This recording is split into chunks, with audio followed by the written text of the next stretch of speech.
At UFC 316, Sean Ali responds to his officially scheduled rematch with Merab Dvalishvili. Although Merab dominated their first bout from beginning to end, Sean gave his supporters hope once when he delivered a vicious deep kick to the champion's body that was clearly hurting him. Ali is certain that things will be different now that the rematch has been scheduled. Speaking about his hitherto unreported injuries, he highlighted how much it affected his performance and said that with a fully recovered body and another chance at redemption, he will do 70% better this time. While this might not be Ali's best stylistic opponent, Sugar is prepared to show that the first bout doesn't tell the whole story. Sugar has already shown that he is capable of eliminating grapplers, but Merab is a very other animal, and the betting lines will reflect that.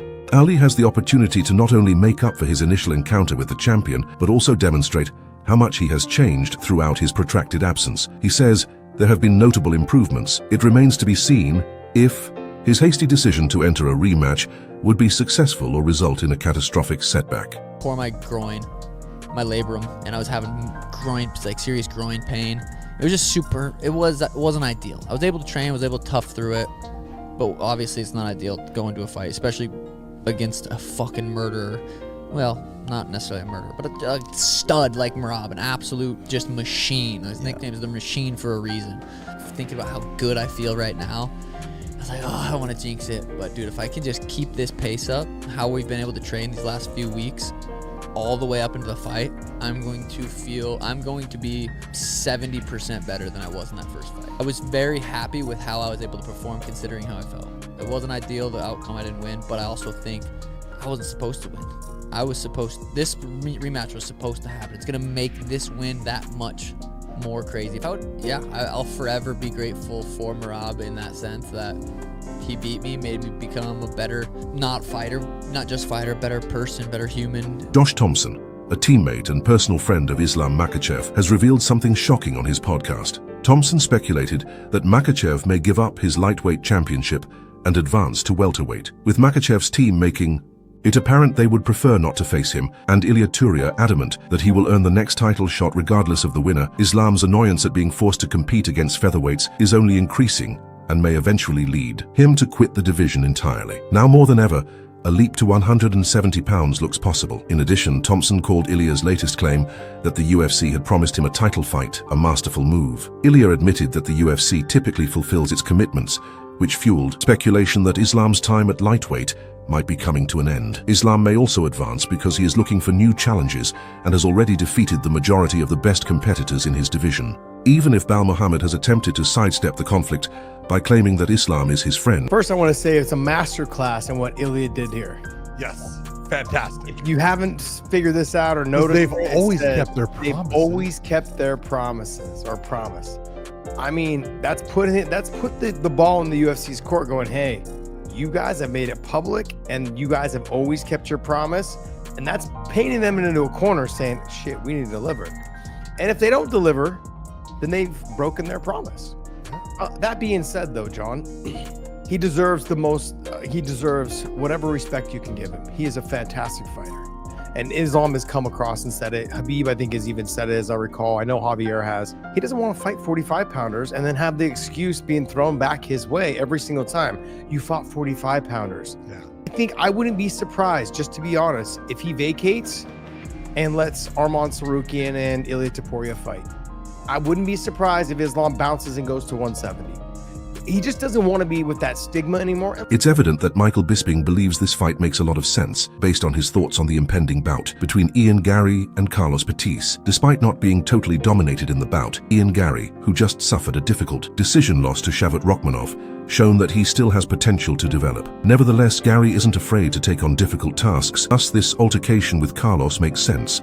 Pettis, a fighting enthusiast and up-and-coming talent, is an intriguing opponent for Gary because of his dangerous striking style and ability to knock opponents unconscious. His personality adds even more intrigue to this bout. In addition to being a serious contender, he is a fun-loving individual who proudly acknowledges that he smokes 10 to 15 cigarettes a day. His battles are much more entertaining to watch because of his easygoing demeanor, which has a certain allure. What's interesting about this matchup is Gary's strategy. Although Pettis is known for his striking, it's hard to see Gary attempting to take him down. Instead, he'll probably rely on his stand-up skills, in an attempt to precisely match Proteus' strength. He just lost to Shavkat Rakhmonov in a pretty good fight, okay? He didn't get dominated, he didn't get destroyed. He lost a pretty boring decision, let's be honest. So, fair play to him, not looking for easy matchups. This is a matchup that I called for on the podcast. I think it makes all the sense in the world. For Carlos Pratis, it's a chance to get a big win over somebody like Ian Gary.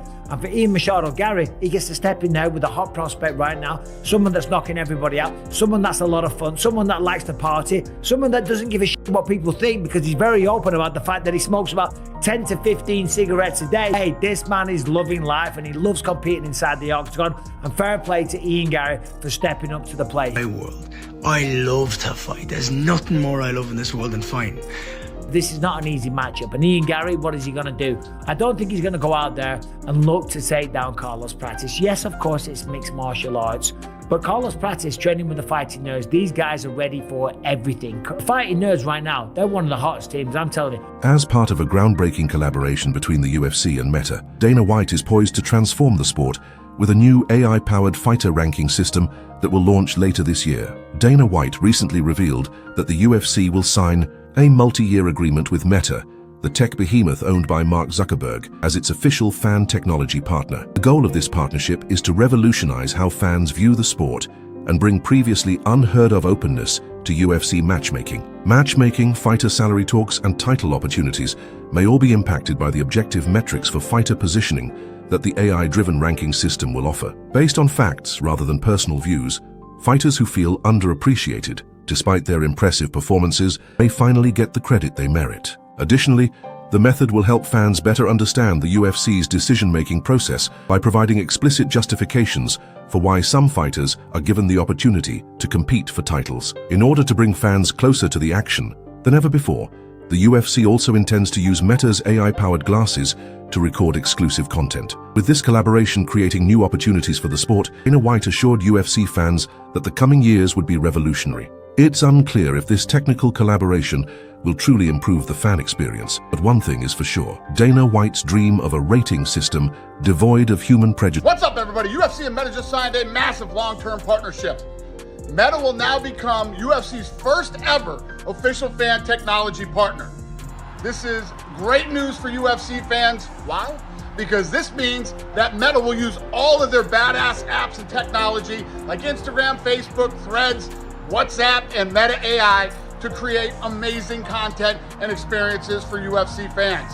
We've already started to work with Meta to create a new fighter ranking system that will debut later this year, thank God.